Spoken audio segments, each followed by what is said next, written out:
1. Okay, so I know we're only 6 days into the new year, but it's going to take a lot for a table to top these lovely older ladies that came in for lunch the other day. A little background about me. I'm a 26 female with multiple piercings and bright red hair dyed. Most notably, I have 15 different pieces of jewelry spread across my ears. Also, my lip and nose are pierced. The ladies came into us on a whim for lunch on Friday or Saturday last week and were adorable from the off. They were polite and engaging with me, asking for my recommendations on food and just all around very pleasant to wait upon. I spent a lot of time just talking to them, chatting about life in general, and asking them questions about themselves.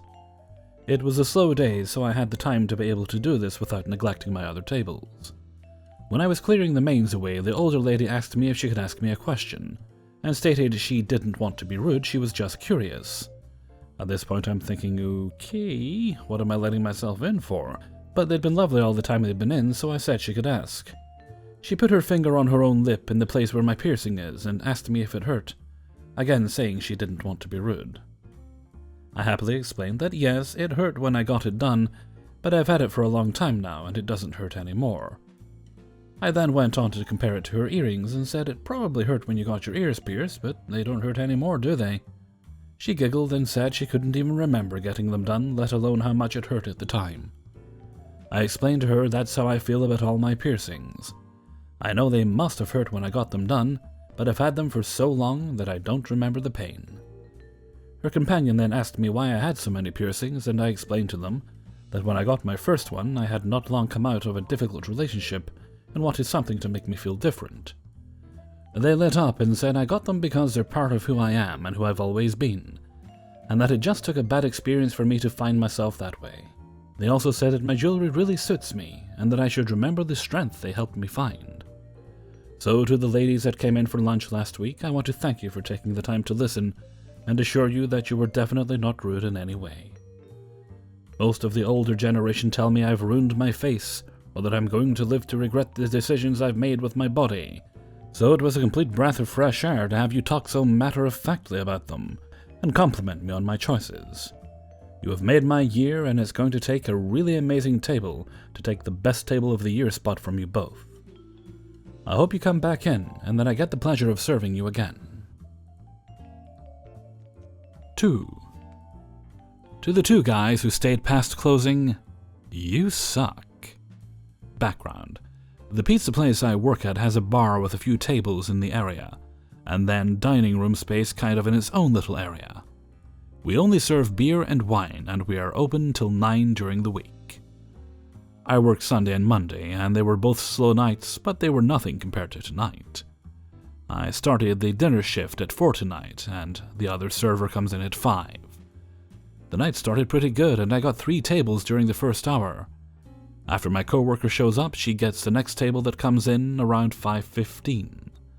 And then not a single other table comes in for like an hour and a half, and I literally have nothing to do. It was so slow we sent the host and the pizza cutter home after them being there for like an hour and a half. Not long after, the girl working takeout gets sent home since it was so slow. Finally, around 6:45 I get a table, and not long after, I get a second table, and they're both gone by 7:45, which is when my last table of the night shows up. It's 2 guys, probably in their late 30s or maybe early 40s. I seat them and get them each a beer. I ask if they knew what they wanted to eat, and they said, "We're good, probably just gonna have some beers." Okay, fine. No other tables come in, and the last table in the dining room is gone by 8:30. I go to check on them at 8:15. Barely halfway through their beers and ask if everything is okay, and they said, yeah. Cool. Then they ask what time we close, and I said we close at 9, so they're good for time. So we sweep the entire dining room, and it gets to 8:50, and they get another round. I'm getting a bit worried at this point, since it took them like an hour to finish their first beer. My manager closes up behind the bar and sits at the bar and is eating his dinner, and the other server finishes her cash out. We sat there talking with the manager until like 9:30, and during this time one of the kitchen staff clocks out and joins the manager at the bar. Another 2 clock out and leave, and we say goodnight to them. Meanwhile, these 2 guys are casually sipping their beers right behind my manager, Finally, they get close to finishing, and I ask if they're still doing okay, and they're mulling over getting a third but decide to get the check. And then my manager lets us start sweeping at the opposite end of the bar from where they are. They pay and then sit there talking with empty glasses until 9:45. If you're going to go out of your way to ask when a restaurant closes, at least have the courtesy to not stay 45 minutes past when we close. Like, what is the fucking point in asking if you're not going to respect it? It's so irritating. Especially because the owner likes to close up early if it was a slow night. Because it's a loss for him to keep his servers standing around until 9 if there aren't any orders in the kitchen. Both Sunday and Monday we closed before 9, and we could have done that. Or at least closed at 9 and finished cleaning by 9:30 if these guys hadn't stayed for so long. This isn't the first time something like this has happened either. We had a few guys stay 45 minutes past close, only getting drinks, and while we started closing up the bar and cleaning, they asked, "Oh, when do you close?" And we said 45 minutes ago. And they just went, "Oh shit, no way!" and stayed another 15 minutes. Like, you realize we have to clean everything after you leave? The owner has even restricted where we can sweep if there are still customers. Because some people complained they felt like they were getting kicked out when we swept near them, when it was after we had been closed for like 30 minutes. Like, really? It drives me crazy. I wouldn't ever want to do that to restaurant workers. It totally sucks having to stay late because customers won't leave. The owner or manager won't ever kick anyone out. But since they're known locally, people feel entitled to do what they want or stay as long as they like. Like, don't abuse that if they're trying to be nice, you know? Anyways, thanks for letting me rant. 3. I serve at a casual, though pretty pricey Italian chain. The other night, a woman comes in at about 8:30, tells the hostess that she doesn't know if her husband is going to join her or not, and apologizes for coming in just an hour before close and making us wait for her husband. I greet her, and she tells me that it might be 10 to 20 minutes before she gets a solid answer from her husband. No worries, there's plenty of time. Would you like to enjoy a glass of our house red wine while you wait? I'm not really a red drinker. If I get a bottle of Pinot Grigio, you're able to cork it so I can take it home, right? Absolutely. Okay, I see you have 2 of them. Which do you prefer? I prefer Grigio A because blah blah blah blah. Okay, I see it's pretty expensive. I just don't want to pay over $40 for a wine just because you suggested it, you know? Oh, I actually recommended the less expensive of the 2, so the bottle is closer to 30. Oh. If you don't want to get the bottle, we can also do a 5 or 8 ounce glass. Would you like to sample it? That would be lovely. I run to the bar, drop the sample off, check on my other tables, then come back around. She loves the wine and orders a glass. I deliver the wine. Thank you, I'm still waiting to hear from my husband. It'll just be another 10 minutes before I know for sure. Not a problem at all. Would you like some bread in the meantime, or do you want to wait before I bring it out? Bread would be great. As I come back to the table with bread, she is on the phone with somebody, presumably her husband. I quietly set the bread down and pour the olive oil. As I'm cracking pepper into the oil, her phone conversation ends. I need just a few more minutes. Okay, take your time. I pay at one of my other tables, which takes a pretty long time because the card was declining, and I had to solve that with them. As a result, I didn't get back to the woman for a good 7 or 8 minutes. I returned to her table. Okay, I'm going to be totally 100% just completely honest. I am feeling rushed by you. She says this fairly loudly for all my other tables to hear, which, yes, did result in the other tables lowering their tips. I'm so sorry. I most certainly did not mean to make you feel rushed. No, I get it. It's almost time to close and you want me out of here so you can go home. It's okay, I get it. Oh no, that's definitely not my intention at all. I'm going to be here all night. I would love for you to be able to take your time and enjoy your meal. I'm really sorry again that I made you feel rushed. Is there anything I can do? Well, what do you want me to do? I already texted my husband and told him to forget it. I'm not staying. So what should I do? Should I call him and tell him to turn around? Should I just get my food to go? You're more than welcome to stay if you'd like. You know what? I'm gonna make this to go.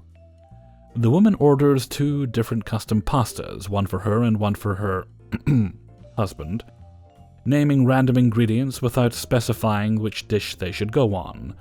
When I ask for clarification, she says it doesn't matter. I repeat the order back and send it to the kitchen.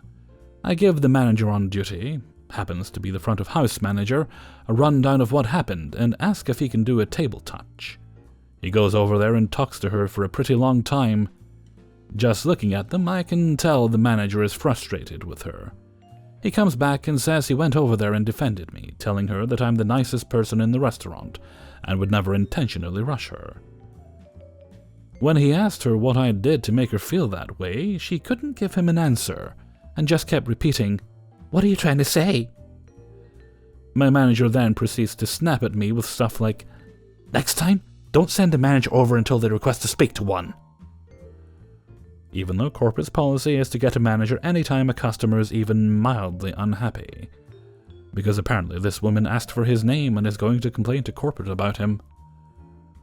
While my manager was berating me, another server, older man, saw that the woman was looking around, so he walked by and asked if everything was okay. She told him that she talked to a man who was being really pushy and abrasive, and he replied, "You're hot. You can be replaced," and walked off to help his own tables. Not knowing she was talking about our manager, she really liked that comment though. Later, when he found out she meant the manager, he walked over to the table again to apologize, and he said he thought she was talking about somebody else. He then asked what was wrong. She complained that the bread was too hard, there was hair on the oil plate, definitely was not there when I was delivering bread and was probably her own, and that the service was slow, which is the opposite of being rushed. As her food is being cooked, I see her opening her purse, so I assume she's ready to pay out. I come by with the check. "I'll be right back with your food, and I'll pick this," the check, "up whenever you're ready." "I don't need anything to go. I just want to pay for my wine and go." "Are you sure the food should be ready in just 2 or 3 minutes?" "I don't want it." "Okay, I'll have my manager take these off your bill, and I'll be right back." The manager voids the order, and I bring back the check with just a glass of wine. "You know, your manager is an asshole. He's such an asshole. He's just a total ass." "Oh?" "I did not ask for your manager. I did not ask to talk to him. You should have not sent him over here." "I wasn't trying to cause a problem or anything. I just wanted to see if my manager could make things right for you." "No, you should not have told your manager. I never asked to speak to a manager." "I understand, but it's also our restaurant's policy that—" "No, you should not have done that. I wasn't complaining about you. I was not making a complaint." "You said that I made you feel rushed, so that you had to make your food to go." "I wasn't going to be vocal about anything, I really wasn't, but now that your manager came over and talked to me, I am." "Okay." I walk off, vent to my other co-workers who all think she and her husband got into a fight and took it out on me, and start sweeping my section. She's still sitting there and staring off into the distance for at least a good 10 minutes, never touching the checkbook, never trying to get my attention. I eventually go back to her. "Is everything okay?" "I left my cash in my car. What do you want from me? Do you want my purse? Do you want me to leave my phone?" "Oh, so you're going to your car to grab cash." She gets up and walks past me. I was expecting her to leave the bill, but she actually did come back and pay, with a Visa gift card out of her purse, but not cash. She didn't tip, of course, and wrote, "Stop screwing yourself," on the receipt. The GM, who had been on the line the whole night and heard the story from the front of house manager, came up to me and sang the chorus of Batshit by Sophie Tucker. Also, to my knowledge, she never actually did complain to corporate. 4. When you walk into my family's restaurant where I waitress, you'll instantly notice the big screen TV behind the cash register. Most of the time there'll be a soccer match on, feeding my dad's obsession, and the off chance there's no soccer will show the news, always good for sparking conversation. While watching, customers tend to repeat the bad news out loud: murders, terrorism, the state of the economy. It can get a bit tiresome. Members of the older generations are quick to comment things like, "I feel bad for your future," and "Things were never like this back in my day. Now there are killings every day." But when I hear this, I always wonder, I know things are bad out there, but are they actually that much worse than they used to be? Is my generation doomed? Or does the world simply seem worse due to technology and the 24-hour news cycle? Is it just that we are bombarded with bad news to the point that we have no choice but to listen? Let's say a group like ISIS existed over 100 years ago without widespread technology and social media. We wouldn't hear much about such a group, maybe we'd know nothing at all. But in today's world, with its constant updates, even if you don't want to hear bad news, you have no choice. Every Facebook login means seeing another post, or 2, or 10. Technology has even made it possible to witness live broadcasts of ISIS killings. The horror is matched by immediacy to the point where the story just grows and grows. There is domestic horror too, school shootings, police brutality, political scandals, racism. It's hard to measure just how much awful behavior went unreported years ago, misleading people into thinking things were better. Today, if someone suffers a tragedy, even in the middle of the night, news crisscrosses the globe in minutes. Years ago, it would take at least until the next day to read about it in the newspaper or see it on the nightly news. And even once you know about it, details would be scarce. It wouldn't necessarily dominate your thoughts. As for other incidents such as racism, there was a point in time where things were widely accepted by society, not even making them a newsworthy topic. My point is, maybe people just believed things were better years ago, because we knew less and information was not so easily accessible to us. You know the old saying, ignorance is bliss. Try avoiding social media for a week. Don't turn on the TV, don't pick up a newspaper, turn off the computer. I guarantee the world will feel a little better, so will you. I'm not actually recommending you do this, but I want to point out what will most likely happen if you do. With all that said, I'm a news addict, and I think people should be informed. But there's a difference between being informed and being obsessed, and I think if we're going to obsess over something, it should be something positive. Like the positive things technology has to offer us. Things that were not available to us in the good old days, like being able to easily connect with friends, new and old, through Facebook. Or sending messages of love and hope through one simple tweet. Using Skype to speak to loved ones halfway across the world. Being able to easily educate ourselves on almost any topic just by typing a few words into Google. Donating to your favorite cause is only a click away, starting a blog or an online business. They say the economy is bad, but the internet has made it easy for anyone to become an entrepreneur. And in times of tragedy, finding comfort in the fact that people all around the world stand by and support you, not just those within your community. Technology has done a good job of exposing all the horrors of the world, making us believe things have gotten worse. But it also offers us tools we never had access to in the past. Tools that help positively impact ourselves and the rest of the world. This leads me to believe that the world is not that much worse than it was. Our generation and future generations are not doomed. And we have just as much hope for a bright future as we did back in the day. As for the news being on at the restaurant lately, I've been mixing in shows that are more fun and less controversial, like Family Feud. Everyone loves a good game show. 5. I work in a pseudo fast food chain restaurant. Every Friday and Saturday we close at 4 a.m. and we have a club right in front of us that ends at 3 a.m., so we get our fair share of drunk, tipsy, partying customers and weirdos. One of those weirdos is the 3 a.m. perv. My first encounter with the 3 a.m. perv: a group of 4 persons comes inside around 2 a.m., 2 of them, a couple, are blackout drunk, while the 2 others, another couple, are sober or barely drunk. Around 3 a.m. appears the 3 a.m. perv. He first goes to 2 girls in front of the counter and starts chatting them up. He's really polite and everything, but he's really touchy. He starts touching their hands, hugging them, etc. The girls don't seem to mind and they entertain him, so whatever, no problem there. Then he goes to the group of 4 and starts chatting them up and does pretty much the same thing. Except at some point he starts groping the sober girl in front of her boyfriend, who does nothing. My reaction is simply, what the fuck? At some point the sober couple go to the bathroom together. He goes to the blackout girl and starts massaging her and groping her.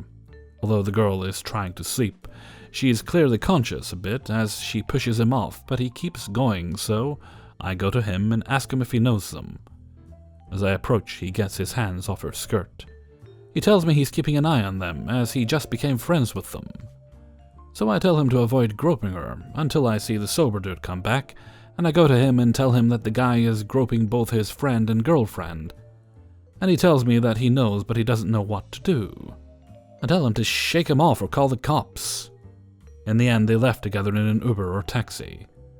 As I am socially awkward, I didn't really know how to fully react to that situation, and actually despised myself for not doing something about it.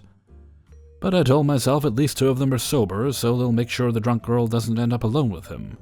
My second encounter with the 3 a.m. perv was today. He enters after 3 a.m. I see him, but don't recognize him. Then, when I see how polite he is with everyone, I start having my suspicions. At some point, he approaches a girl who's with her girlfriends and starts talking to her. The girl isn't even entertaining him and responds rudely to him. He ends up leaving her alone. He approaches another girl who is standing out of her group and talks to her. Up until now, nothing happens, really. At 4 a.m., everybody left except her, the 3 a.m. perv, and a random guy who's trying to get a taxi. The girl is also trying to get a taxi, and the 3 a.m. perv is trying to help her find a taxi, so he stays with her. When he starts getting really close to her and trying to hold her hand and all, I recognize him. While I'm closing the restaurant, I go to her and tell her, "Excuse me, you went to the bathroom earlier and I think you forgot something there. Could you go check it?" She wonders what she forgot and gets up. The guy wants to follow her, and I tell him and the random guy that they have to leave as the manager is getting ready to leave, and I can't allow more than 1 person inside the restaurant. I follow the girl, and when we're in front of the bathrooms, I tell her, "You didn't forget anything. That guy just gave me major creep vibes. You should wait here for him to leave, and leave from the back with me." She thanks me and tells me she didn't know what to do. So I go check, and I see he's just sitting and waiting for her, and he asks me where she is. I tell him that she needed to use the bathroom. I go to the back and tell my colleagues that they should ask him to leave as they need to lock the door, and they let me leave from the back. They do so, and I end up booking an Uber for her and wait with her. I took her number to make sure she got to her friend's house safely, and I don't intend to use that number ever again. I think I did a good thing this time, but I still despise myself for being this socially awkward and not being more forward. Next time I plan on snapping a picture and confronting him and asking him to leave the restaurant and call the cops before things get physical. I'll take the picture to share on Facebook and make people aware of who he is. I'll pretty much lose all respect for myself if I don't do it this way next time. But he probably got the message when I made the girl leave from the back, and I somehow doubt he'll come back.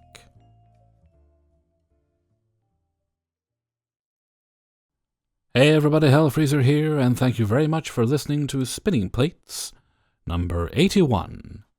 And thank you very much to everybody who allowed me to use their stories in this video. Probably not the best type of video to start recording when you're feeling hungry, but I've certainly got an appetite by the end of it. I'm considering potatoes done in the air fryer with a little drizzle of olive oil. Yep, that's just what I need right now, I think. Okay, I'm going to cut the outro brief as it is the weekend. Saturday, so hopefully, a stream tonight. If not, then likely Sunday. But hopefully tonight. Okay, and with that, I'm going to head off for now. So until next time, thank you very much for listening, and take very good care of yourselves.